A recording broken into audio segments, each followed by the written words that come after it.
let's get it.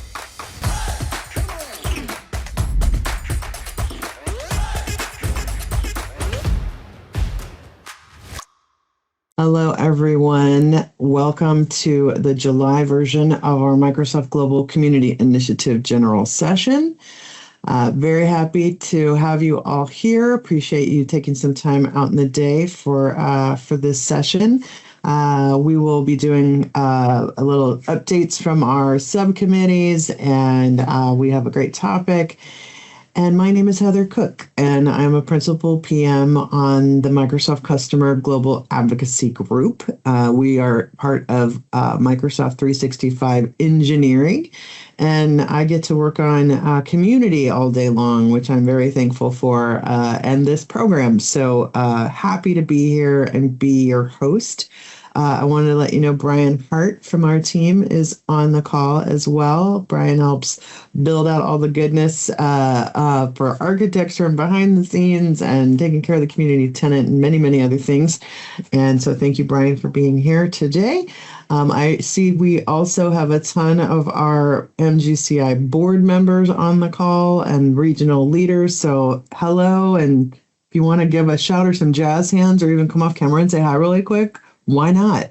Anybody feeling so moved? Or maybe just some claps? Good morning. All right. Yay. Good morning, folks. Cool. Excellent. Oh, look at that. Wonderful. Great. Cool. I will take us into our digital event code of conduct. We have these from Microsoft for all of our digital events, all of our in-person events.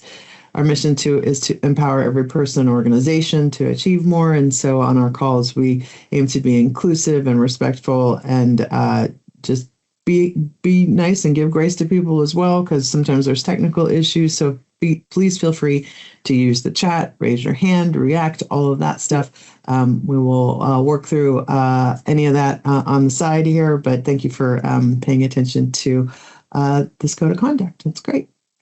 So today we're going to do some subcommittee updates, like I said. Oh goodness, that's from last time. Oh, Tim Balk's unconventional way to promote community events, which was a great session, which I'll put the link to in here. But we are going to talk about unconventional events today. So I know, Tim, sometimes we don't get everything updated, do we? We should totally put your link up here, though, because it was a great session. Tim did a great job. Anyway, we'll have some open forum and time to chat as well. I also wanted to say thank you to our MVPs and regional directors.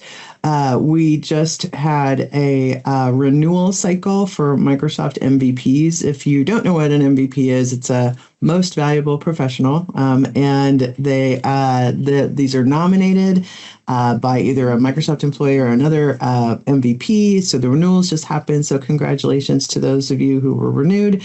Those of you who may have become alumni, thank you so much for everything you have contributed and participated in as well. We really appreciate everybody's contributions. I was an MVP before coming back from Microsoft as well. So a great community, and thank you so much for everything that you work on and help us with. And we've got new MVPs. The first of the month, you will always see on LinkedIn and other social media, many folks saying, I'm a new MVP. So we had a bunch of new ones as well on July 1st. That happens the first of the month. So welcome to the program. Excited for you to join in all the goodness that is the Microsoft MVP program. And thank you for your contributions and everything you do thus far. So awesome stuff. So what is this thing and why are you here? Well, I hope, oh yeah, right. Some of you said, oh goodness. So the Global Community Initiative, MGCI, was formulated actually during COVID when we were moving all of the events from physical to digital. And there was a lot of churn out in the world for community events. And so we wanted to make sure that folks felt supported and that we as Microsoft could help our community with, what you all need around being event producers. You all, so many people have produced events for so many years, many people on this call. And I think this is to help new folks who are looking to potentially produce events, and also just so that we have a place where we can support each other and talk about how we amplify things and learn about different best practices and lessons learned and all that sort of thing. So that's really what the MGCI is about. That's what these general sessions are about. And we also have our event trainings once a month as well, which I'll talk about a little bit. But the whole idea is really for people peer-to-peer support on producing events and building up our local and regional communities. So that's why we're here. And if you want, that is the QR code. And I put the link in the chat to the Global Community Initiative. But if you go to the site, down all the way at the bottom of the page is a form for a mailing list. And basically, it's the newsletter that comes out once a month. And then we also have a few other things that we're going to start doing as far as being on the mailing list. So if you want us in your inbox, you can definitely join there. And check everything out. And we also have a space on the Microsoft Tech community. And the link above that I put in for the event recap, TechCon Seattle, that is up on the MTC if you aren't up there already. And did you all just see how the sun just came out? So my goodness, hang on one second. Like, you can't even see me anymore. There we go. There, how's that? That's a little better. Woo, that was bright, which is lovely when the sun comes out, but that was very bright. Cool. All right.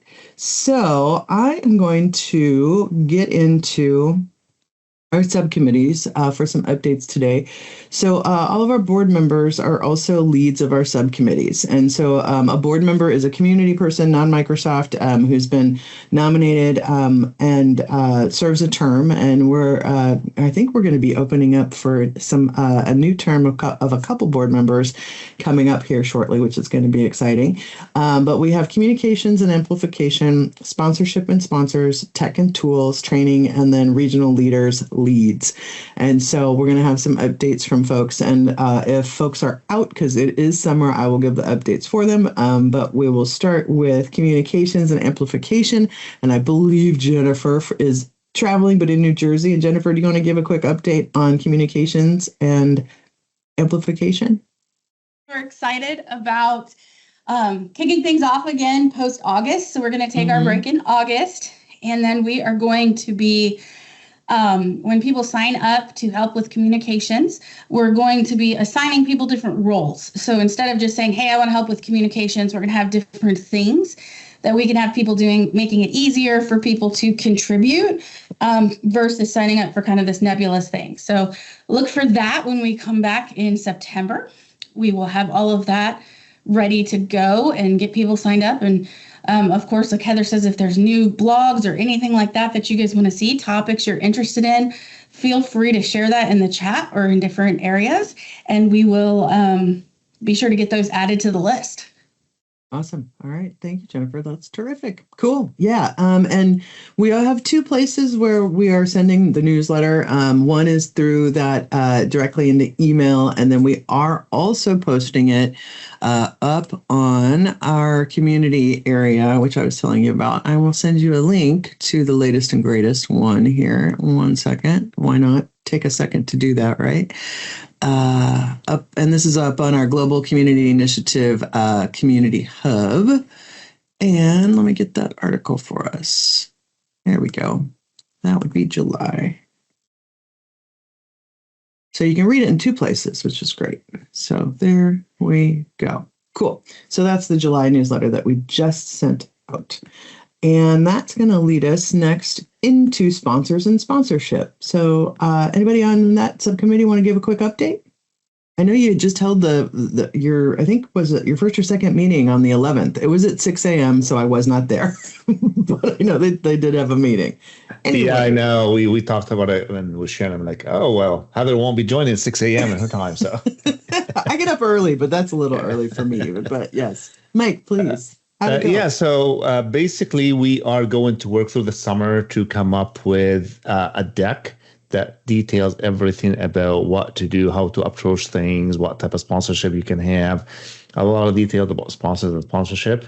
And then we should have a draft ready by end of August. So when it's time to come back in September from a regional and board members will be able to discuss it and approve it and share it with the rest of the team.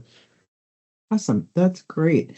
Yeah. And I think, so this is a big topic, getting sponsors, running a sponsorship program, all of that sort of thing. So I think, and it is, right? The ways that we put on events out in the world is we need sponsors, to help us pay for the food, the venue, all the different things, right? So, and there is a nuance to doing that. And so this subcommittee and group, we're going to come out with some playbook ideas and some checklists and things. And I think you all had a interview with a couple of folks who typically sponsor things, right, Mike? So that's going to be in it. Yeah, that's awesome.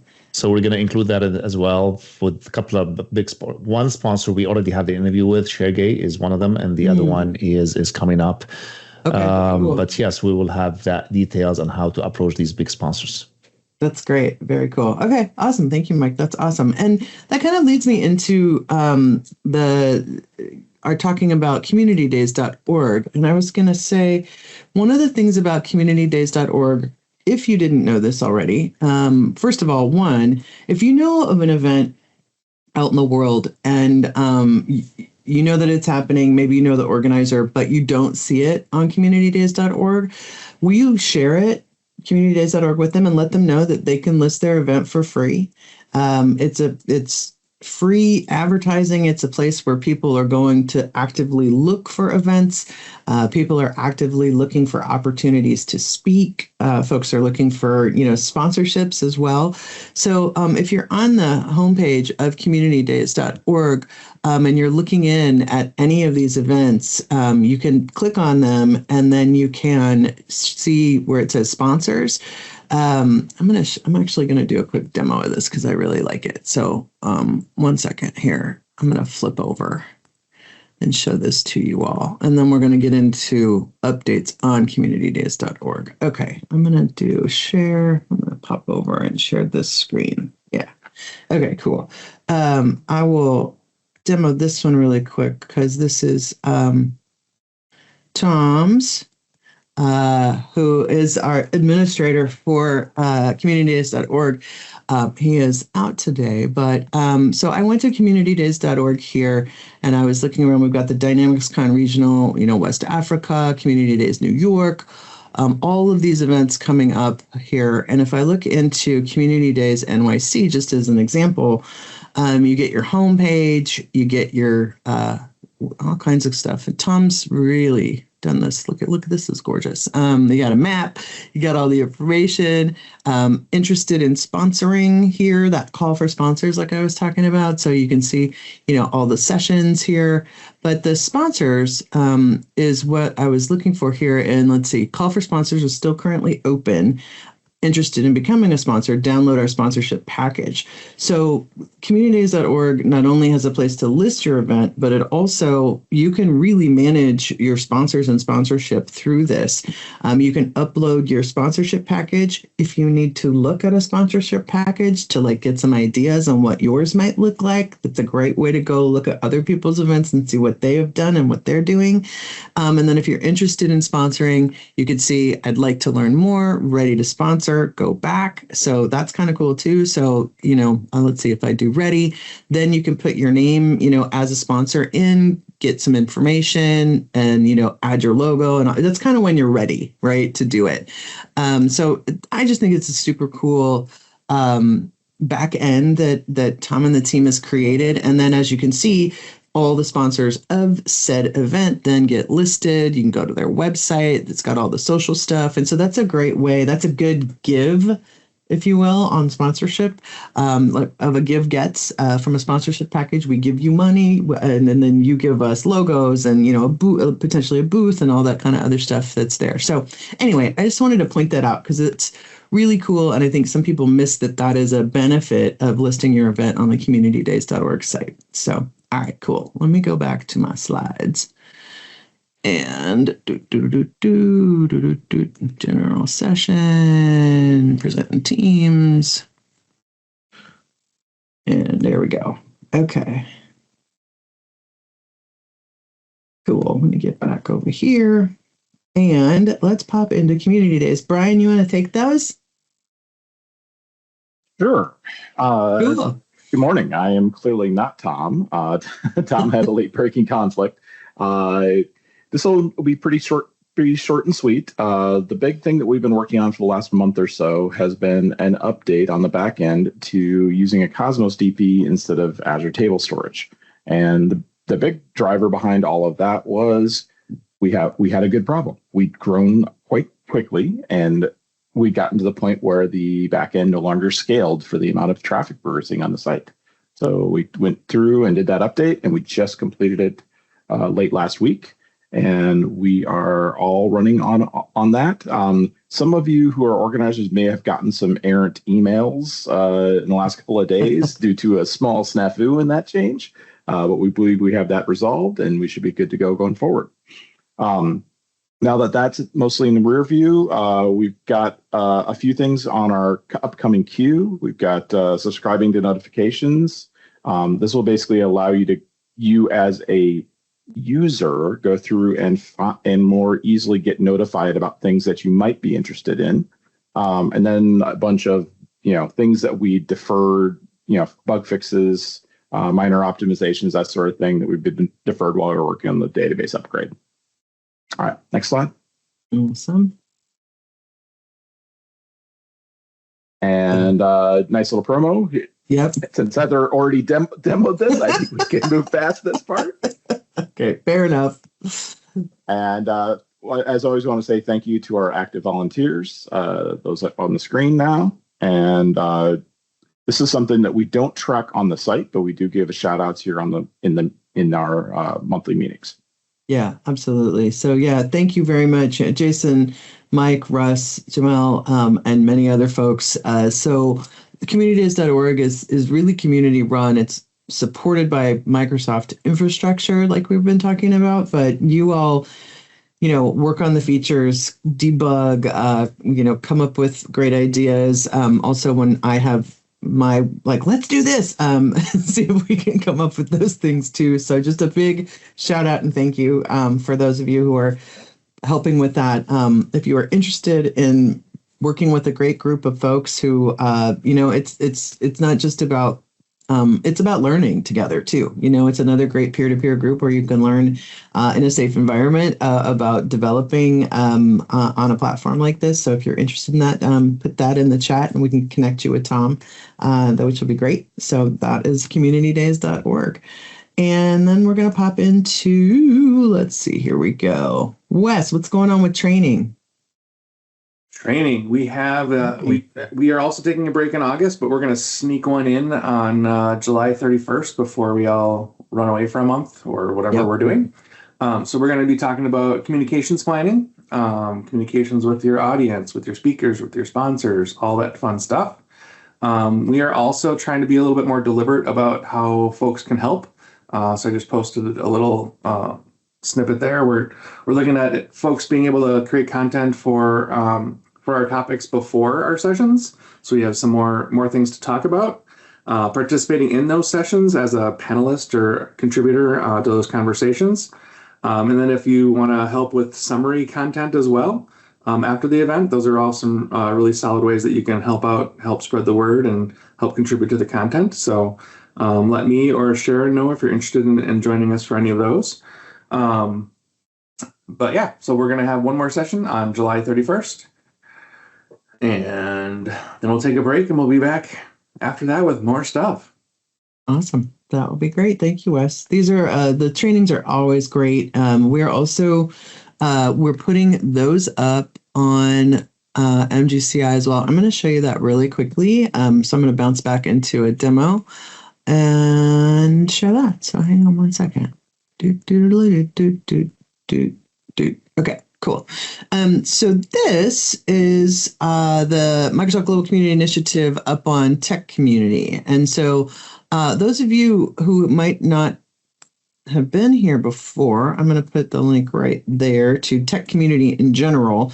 This is our Microsoft Community platform that's been around a really long time now.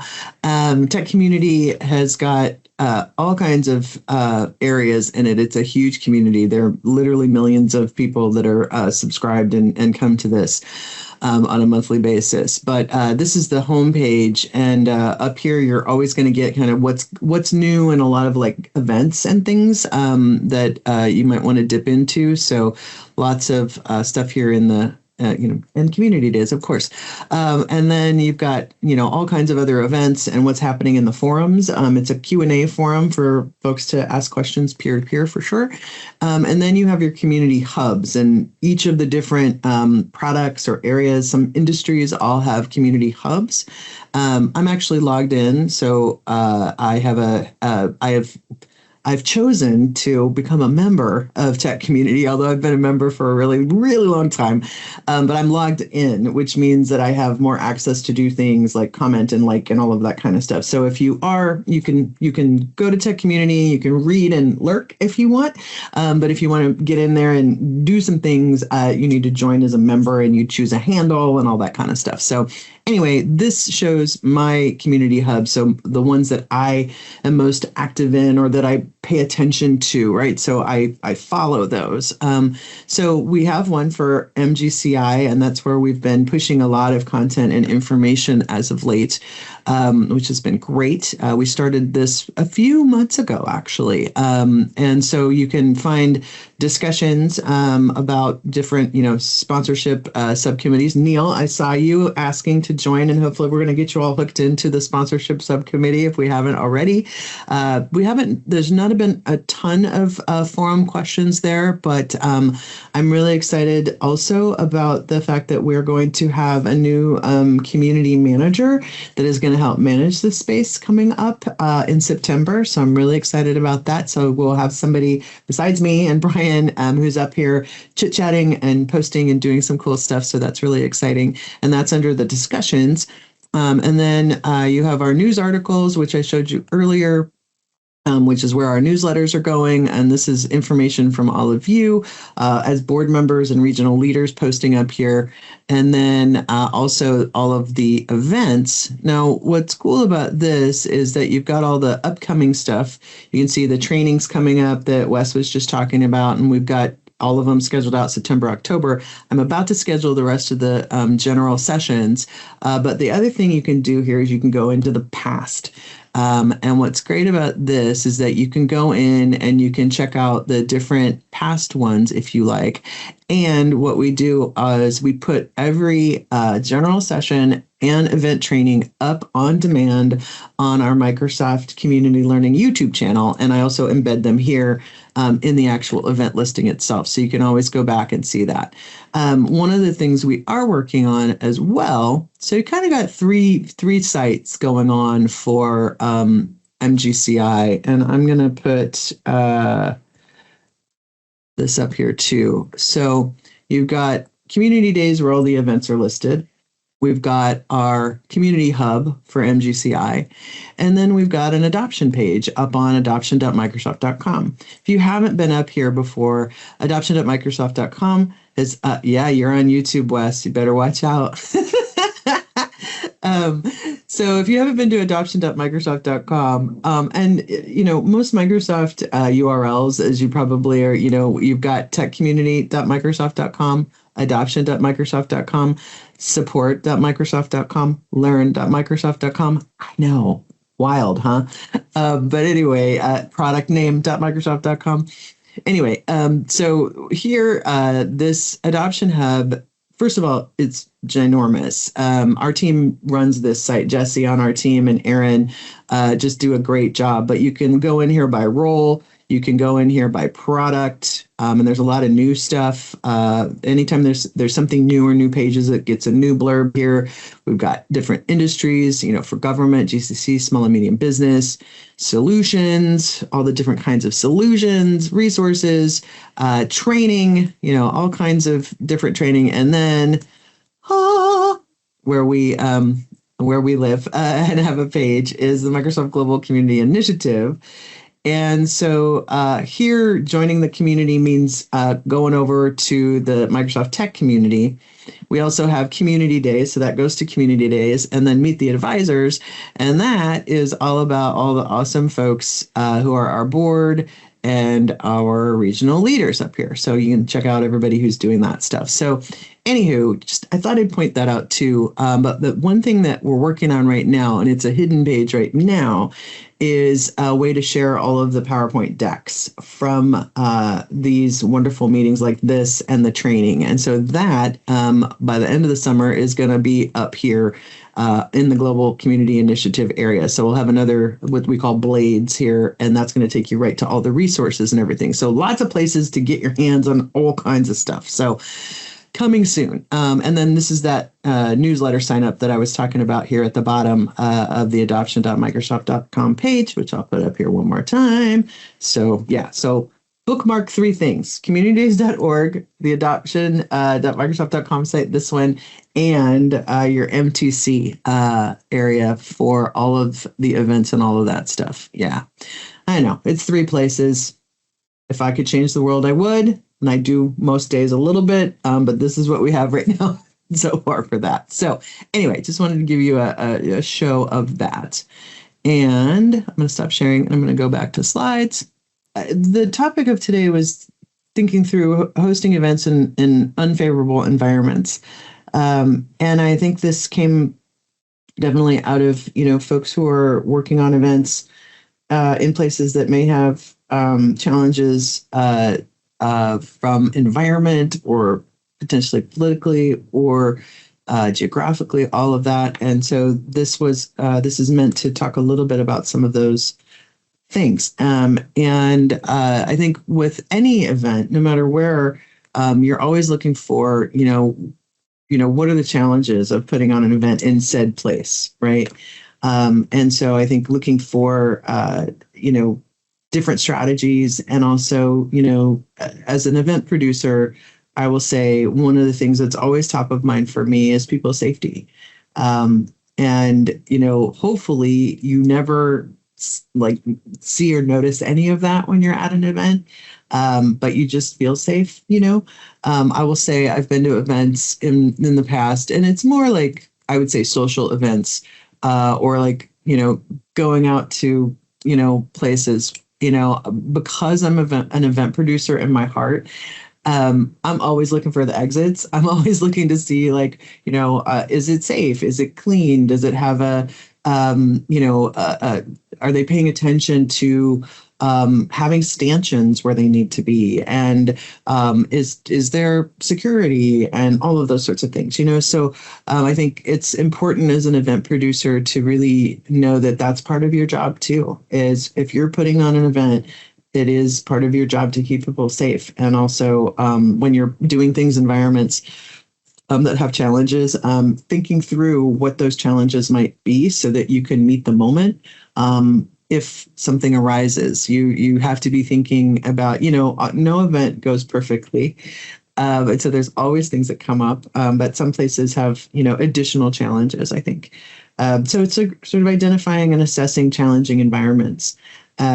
Thinking through, sometimes there's extreme weather conditions that happen. I would say, I don't know, I've been in places where all of a sudden you get a blizzard, I was at Minnesota, West Preston, I've been to that event when all of a sudden you get, 3 feet of snow or whatever. So there's things that, weather can bring up. And with the world we live in right now, that's an issue that you have to think about as an organizer. Sometimes, you're trying to put an event on in a remote location. And so that's important to think about. Is there accessibility, the services there? Will there be complications trying to do an event in a certain place? Sometimes the infrastructure, communication, and event setup. And then, there is the political instability or unrest, things that are happening in the world. Those affect different places for sure, and are something that you need to think about when you're gathering people together. So just thinking about, what are some of the hazards that you might need to think through putting together an event. in any situation or any place where you are, for sure. I think, risk assessment with events is really important. It's something that people, I think, don't always think about or lead with. And that's why, always recommend having event insurance as well. Most venues require event insurance. They won't let you do something there without it. So usually either the entity that has the event, the venue, or you as an organizer, or if it's a nonprofit, a lot of the times you'll have to carry the insurance. And that protects protects you and the organization that's producing the event. It protects the venue. But it's like, and things happen, people slip and fall, or, like, I don't know, there's all kinds of things I could put in there, but insurance is really important to have. And so thinking through also where you're putting on the event, does it have good access? Is it in a place that people would feel comfortable walking? And if the event ends or starts early in the morning or at night, are people feeling safe going from parking lots and parking structures and all of that into your event? So all those things are things that you should be thinking of as an organizer, of where I'm asking people to come and congregate and then leave from and feel safe as well. I think, thinking through all of these things as far as audience and stakeholders, what's the expectation around said event? I think most events, we usually want to get fed. We want to have great content. We want to feel comfortable. So a place to sit, a place to, put our things.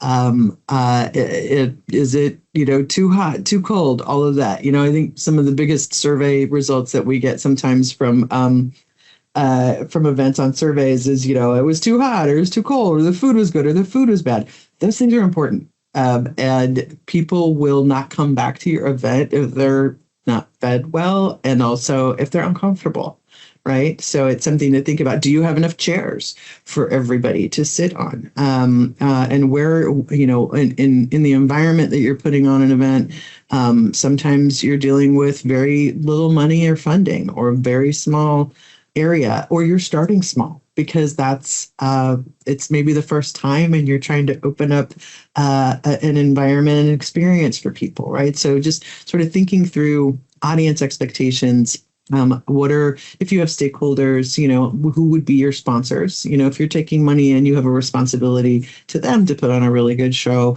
and also, tell them what you're doing and how you're doing it, so they can potentially weigh in on it or help you with those sorts of things. And also, what are your event plans? It's like understanding how to schedule an event. Maybe you don't go for like 3 hours or 4 hours without a break. Right? Letting people have a minute to stretch your legs and walk outside or whatever, do the things that you need to do. So sort of thinking through all of those things is really good to do. Some logistical strategies for difficult settings, just also considering accessibility, making sure that the space that you're using is accessible and compliant in that way. There are some, I will say, shady venues. I have been, I've been doing this a long time, and, I have worked on putting out events, and oh my gosh, I have some stories that I could tell you. But one is that we rented a venue, and we did have a contract, but they went bankrupt a week before the event. And this was for a Microsoft event a long time ago in New York City. And so I had to scramble to find a different venue because they just closed their doors. And then we had to fight them for the deposit on the back end. So and there was all kinds of drama around that one, but I definitely, or shady locations. Yes. Sometimes you want the sunshine on you, I guess, too. But so just really, knowing your venue, knowing the people who are the putting on these things. It's really important. And yes, the thing is sometimes you're going to have to flip. I think sometimes even with Microsoft offices in the summer, and I think Tom, who's not here today, would attest to this, is that sometimes they decide to like, oh, we're going to upgrade the AV. So this room is not available. Right. And you're like, wait a minute, where am I going to hold my keynote? What are we going to do? Oh, my gosh. And so I think the other thing about being a producer is that you have to be flexible, and you have to understand that part of the job is coming up with solutions, and being creative. And it's really there will be things thrown at you that you are like, okay, well, I guess we're dealing with this now, and again, many stories about those sorts of things. But yeah, I think just looking at your venue too is really important, and really making sure that you trust the venue and the people who manage the venue. Again, and safety is really important, especially like if you're, it's like unfortunate things happen, right? And so again, safety exits. Are there stairs? Can you get out of a building? All that kind of thing is something that people should think about for sure. Let's see. Transportation and access. Reliable routes is most of the time with most of our smaller events, and even the larger ones, until we get into like big Microsoft flagship events, there's usually not shuttles. But I go to Comic-Con in San Diego, which I'll be at in 2 weeks. I'm really excited about that. I'm hosting a panel there. They have shuttles from each of the hotels going back to the San Diego Convention Center. And so it's like they provide transportation. But if you're not providing transportation, though, is there parking? Is there ample parking? Is it easy to get to? Can somebody walk? And when you're putting together, how to get there, are you giving information? Like most people can go, look something up on Bing Maps or whatever. But a lot of the times, sometimes you're like, well, you got to go through here and get to there, and there's the parking and whatever, so really making sure that people understand how to get to the place that you've picked. And also, is there a fee? Is there a charge? You don't want people getting a bunch of tickets, on the back end. Like nothing makes you matter if you've gone to an event and you parked in a bad place and then you got a ticket. Yuck, right? You're never going to want to go there again. So, good signage, pointing, and people and all of that is super important as well. Equipment and technology. Similarly, I will say even the community days Los Angeles that we had last year, and I was just realizing, I was like, we need to schedule another one of those, but at some point. But anyway, here in LA, we have the Microsoft Playa Vista office. Well, that office, the big main room for the keynote was not working well. And again, one, you expect a Microsoft Office to be kind of, pristine and tip top, and it is and was, but there was just something that was not working. And so we had to have the AV people come out. And we never got the other screen. There was 2 rooms that was open for the keynote, and that one screen just would not pop. And it was really unfortunate. And, as an event organizer, those are things that, you can't just, and we did try beforehand to get it fixed, but, sometimes the things are out of your hands, but that's why you go through and do a walkthrough. That's why you make sure everything works. You press all the buttons, you flip everything on, you do all the stuff in order to make sure. And, sometimes Wi-Fi goes out. Wi-Fi is notoriously going out in big fancy hotels and big fancy convention centers, right? And sometimes, Brian Hart, who was on here with my partner on so many events. I'm not going to say which one, but I do know that Brian ran a keynote at one point for a Microsoft speaker from the Wi-Fi from his phone, from his hotspot. Didn't you, Brian Hart? On more than once, unfortunately, yes. See, so, there's, so you have to kind of you have to be flexible, and you have to also think through backups of things, That's important, especially if say you're in more of a local, more maybe potentially rural environment where you have issues around connectivity and all of that sort of thing. Like, can you plan for that? Do you need a generator? Like, those are questions to be asking as you're putting on events, so that you can do what you need to do as far as, using technology for presenting and stuff. Ensuring safety, comfort, and compliance. This picture was a little intense. I was like, I don't know if we need a gas mask for this kind of thing. However, but masks and things have become sort of a part of our daily lives, and many from coming out of COVID. But anyway, just making sure health and safety measures, minimizing risk. Again, with a lot of the events that we work on with our third-party producers, and also with Microsoft flagship events, we're always putting in a slide of like, here's where the nearest urgent care is, here's where the nearest drugstore is, here's where the nearest hospital is, because again, you don't know, and as an organizer, people are going to look to you as the leader, and if something happens, they're going to be like, help me, and so having a sense of, and most of it's your community, right, for the most part, so you're going to know those things anyway, but there's people coming from many different places, and they may not know the area, right? So if something does happen, you want to be able to get people to the places that they need to get to if something happens and arises, so that's a really good thing to have as an event organizer, and just making sure things are neat and clean and cleaned up and all of that, and a lot of times also working with the organizing venue about garbage. Right. Those box lunches, are notoriously terrible for just being so much garbage and so much recycling and all of that stuff. And so as the day goes on, is there somebody there that's helping keep the rooms nice, and also going in and maybe wiping down in between the sessions, or, clearing out the garbage, and us being just good custodians of like cleaning up after ourselves, and throwing things away. So stuff like that. So thinking through those sorts of things as you're doing an event is really important as well.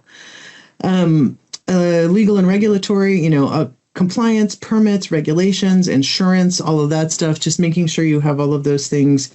If you're taking pictures, if you're doing video recording, you need to put something up saying that you're doing that. That's about privacy and people's image. And so if you're taking event pictures or doing some recordings, making sure you have a sign up that alerts people to that, so that they can opt out if they don't want to. Insurance for sure, and any other contracts you need with your venue and any other vendors that may be coming on site. Say you're doing chair rental, that kind of thing, or you're renting equipment, you're renting furniture, making sure you have your good contracts. And I always print everything these days. I have a bookbinder that is all my event papers that I have, just in case I need to hand something to somebody to show them, especially if things are being shipped in, that kind of stuff as well. I think, and amenities, fun things, making sure people are comfortable again, clear signage. Oh my gosh, signage is so important, and people sometimes leave that to the last minute, but I think we try to be green and not use as much paper or posters and all of that stuff. But also at the end of the day, people do need to be pointed to where to go. And a good sign will alleviate a lot of questions for sure. And having people with your volunteers, that's another big thing. Volunteers are really important to have them know everything that's happening with the event, so that they can answer those questions, especially if they're that first person that people run into and meet up with as well. So that's really good too. Let's see, communication and crisis management. Pre-event communications and strategies. I think, having a meeting with everybody who's going to be on site, so everybody understands kind of, chain of command, if you will, and also, if X happens, this is the person to go to. If Y happens, this is the person to go to. Has everybody seen the book? The on-site event book. Does everybody know where they're going? Also, do people understand, what needs to get set up first, right? With a Microsoft Office, you usually have to have an FTE with a blue badge that'll let people in. Does that person with the blue badge actually have access to the office at the time you need it? That's important. And also just understanding, you got to get your electricity laid down if you're doing that. And there's a succession, if you will, to things that you're doing when you get on site and do that sort of thing as well. So that is also important. And just to kind of conclude that and leave 2 minutes for questions, thorough planning, adaptability, flexibility, safety, and communication, super important. And there's been an awesome conversation going on in chat. So thank you, everybody, for putting that stuff in there. Anybody have any questions in the last couple of minutes that we want to tackle? And I think we will have another wonderful conversation about this with a different perspective when our speaker can join us. So, because that's my perspective, I think, for sure. Let's see. You cannot exceed fire codes. That's very true. Heavy power draw. Oh, yep, the event knows. Yeah, power. Yeah, if you've got a lot of power that they're not used to. Thanking the staff. That's huge too. Yeah. When I do an event, I introduce myself to everybody. I introduce myself to everybody who's working on the event, whether, whoever, it's always nice to do that and also thank them for doing their beautiful jobs because they take care of you, right? That's what we do with people in service industry is they take care of others, right? So I think that's hugely important for sure. Wi-Fi is expensive and wired isn't always better. That's very true too. Yep, venue folks are your partners. Feed them, touch base with them, thank them. They love swag too. They're always happy to get a t-shirt or something at the end. Yep, Jonathan, Wes, yeah, for sure, Jason. Yep. Awesome. Paul, yep. Sicilian lunch sounds really good. I'm kind of hungry. Okay. Anyway, Andres, yes. Community days for full day events. Yeah, not for meetups or user groups for sessions. They need to be longer than about 4 or 5 hours to qualify for a communitydays.org event. However, I know that one of the things that we are working on for the Microsoft Tech community is the ability for people to put their user groups up on techcommunity.microsoft.com. So coming soon, keep your eyes out and watch out for that announcement because that will be coming out shortly. Yes, all of that, Iqbal, the deck will be available and the recording for sure. No problem. Cool. Well, we're at time, everybody. I think we got a lot of great chat. So thank you all for participating in that. And we will, Brian's story for In the Trenches sessions. Maybe that's a session, Brian, for some point. For sure. He's like, no. Some of those stories we probably can't even share. But anyway, appreciate you all very much. Go ahead, Brian. What? I was just going to say the good ones I can't really share too much about. Yeah. Yeah, but we've had a few for sure. So anyway, well, that's your general session for this month for the AM version. We do have a PM version coming up at 5 p.m. Pacific time, and we'll be there again. So thank you all for joining. Appreciate all the hearty chats and definitely connect with each other on LinkedIn.